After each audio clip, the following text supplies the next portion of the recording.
And we welcome you back to Big Board Sports. Ben Golliver, as promised, joins us here. He's with Sports Illustrated and SI, and just wrote a piece on the best unicorn. He covers the NBA, and it's available on Newsstand online. You can read about all that Ben Golliver writes all the time for SI. But we like the topic of the unicorn because we know where you're going here, Ben, and that's Kristaps Porzingis. First of all, good morning. Thanks for a few minutes here on Big Board Sports.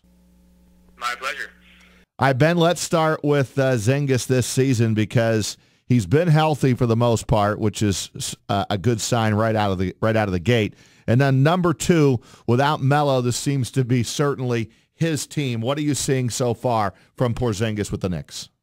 Yeah, no question. I mean, go back to the summer, the Knicks had to have a three-step plan. They had to get rid of Phil Jackson, they had to trade Carmelo Anthony, and they had to stop convincing themselves Derrick Rose was the answer. And their front office and ownership went 3 for 3 on those counts. And the reason why you make those moves and you get those personalities out of there is to really let Porzingis flourish. Now, I think, their setup last year probably depressed his ability a little bit, but I still think he came through and really broke out more than I expected. He came back just a better overall player. I think it was a fair question to wonder coming into the season, was he ready to be an alpha scorer? And you look at his numbers through the first couple of weeks of the season, I mean, he's among the league leaders in usage, among the league leaders in scoring. He's really doing it all. I mean, you look at his shot chart, and he's shooting everywhere from, like, Steph Curry territory, well behind the three-point line, all the way to the rim, and everywhere really in between, too, whether it's the post, whether it's sweeping across the paint.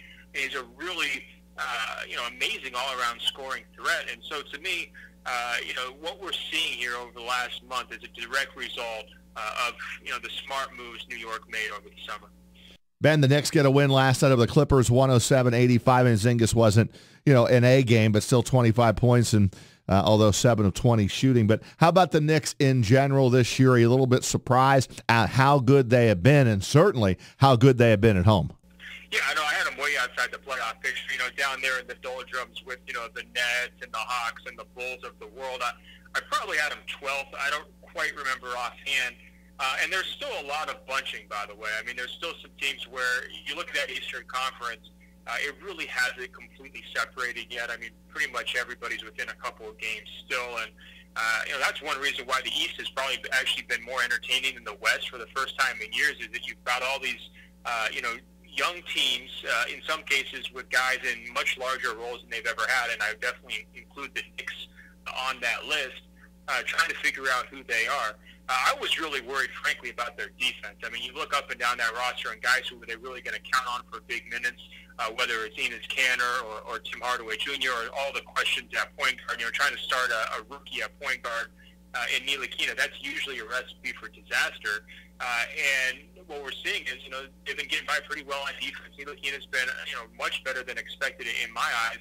And then Porzingis has just been absolutely balling out. And I think that's why they're kind of hanging around this playoff bubble. And I think they've got some staying power. I think we look at some of these teams, if we expect them to regress or not. To me, I don't think the Knicks are really fluking their way to victories. I think they're going to be around in this kind of playoff picture for much longer than I anticipated before the season.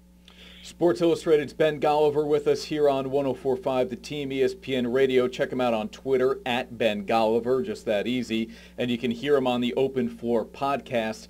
Ben, is there a chance that, I don't know, in 5 years we might look back on the Phil Jackson time in New York as a positive, given that Porzingis may flourish and Frank Ntilikina may end up being the point guard of the future? Isn't it going to be one of those situations, though, where the scouts get the credit? I kind of feel like that's probably going to be how it goes. I mean, if Phil Jackson was flying all over the world unearthing these amazing foreign players, by himself, then maybe. But you look at all the moves he made. I mean, I thought it was a pretty disastrous run. I'm not ready to do the revisionism on Phil Jackson quite yet. And I actually had fairly high hopes for him when he took the job. I thought he was preaching the right thing, trying to get people back to playing basketball the right way. Certainly that was an issue for them throughout the Carmelo Anthony era. I mean, they basically had one good season the entire time he was there. So he never really instilled that culture. He made a terrible coaching hire with Derek Fisher. I mean, just awful. Wasted multiple years of their development with that move. Never really brought in any big name, impact-making type of guys. You look at the Rose trade, awful. You look at the Joakim Noah signing, pathetic. So you go right down the list of Phil Jackson's moves. So to me, that really was not a positive tenure. Now, I do think he empowered the right people in terms of his international scouts to make sure that he used those high lottery picks on some guys in Porzingis and Ntilikina who look like keepers for sure. I think we're all on the same page with the opinions on Phil Jackson. Not a success overall. Ben, I know we want to ask you about the Celtics winning streak and a surprise for them maybe this season on a different level than the Knicks. But first, I'll throw Porzingis' name into a mix of some other guys who are 25 or younger, and I wonder which you would choose to start a franchise with. So along with KP, Anthony Davis, Joel Embiid, Karl Anthony Towns, or Giannis Antetokounmpo? Well, I think right now at this point, I would take Giannis above all of them. I mean, when you're looking at Porzingis versus Embiid, it just comes down to Embiid's health and whether you're getting the guy we've seen here to start the season for Philadelphia over the last 2 months, the guy who's just dropping 46 points like it's nothing against the Lakers, or if it's the guy who's been in and out of the lineup. So, I mean, that's a real tough one. I think Porzingis, you can make a strong argument, though, actually has a higher ceiling than Anthony Davis. I mean, when you look at his range, his comfort creating shots for himself off the dribble, and then also his defensive ceiling. I mean, all those things are super valuable when you're looking at franchise big men. And I would actually give the nod to Porzingis, assuming he continues to develop like he has, over a guy like Anthony Davis. And that's definitely not something I would have said or been comfortable saying, even 2 months ago. I mean, that's the kind of strides we've seen from Porzingis.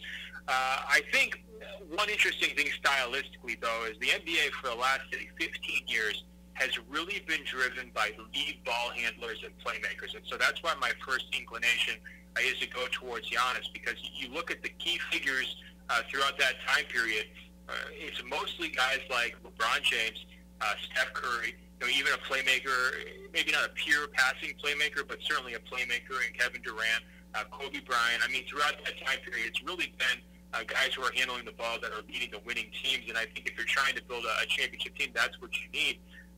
Trying to, shoehorn in like, Porzingis or Embiid or any of these other guys into that, sort of role, it's difficult. But one thing I wonder about, is the rise of Embiid and Porzingis going to bring back a shift towards some of these big guys? Because let's just say Porzingis averages 30 points a game. I mean, he'd do that, and that's something that Shaquille O'Neal's never done.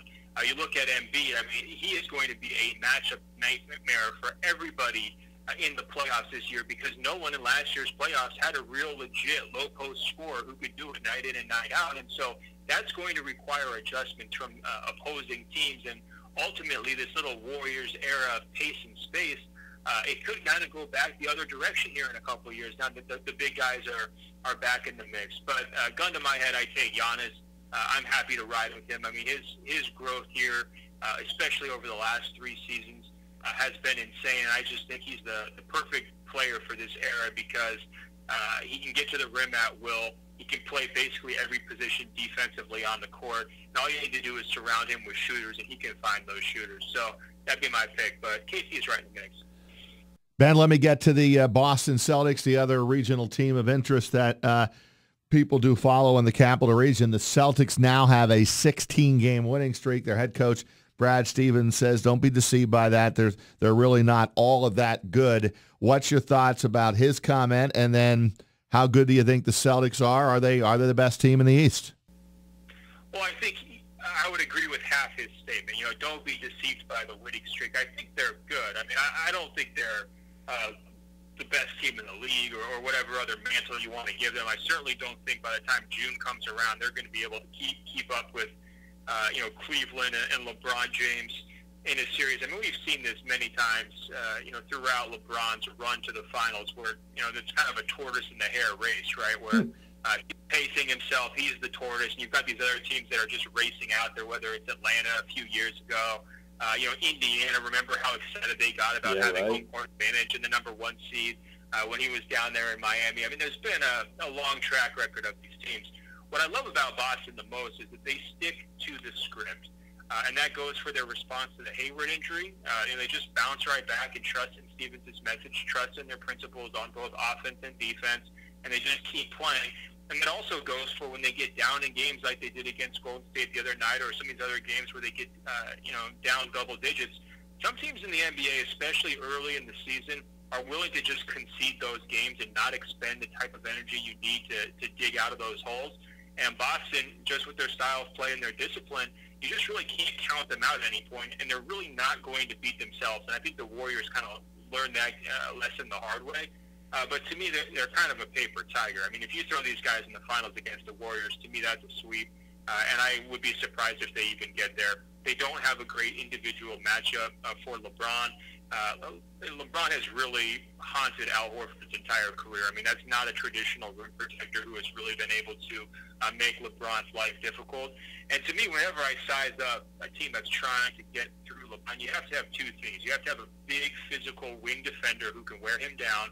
I'm talking, Kawhi Leonard, Andre Iguodala, those type of guys. And you have to have an excellent rim protector behind them, whether that's Tim Duncan a few years ago, Andrew Bogut during the early Warriors era, title era, or Draymond Green. You have to have both those pieces, or when LeBron goes into finals mode, he's just going to be too much for you. And I look at Boston, and I don't see either one of those pieces. If you're trying to stop him with Jaylen Brown and Aaron Baines, forget about it. Ben Golliver's piece on Kristaps Porzingis, the NBA's best unicorn, is in this week's Sports Illustrated, and you, of course, can also check it out on SI.com. Ben, thanks so much for taking the time with us here this morning. My pleasure, man. Take care.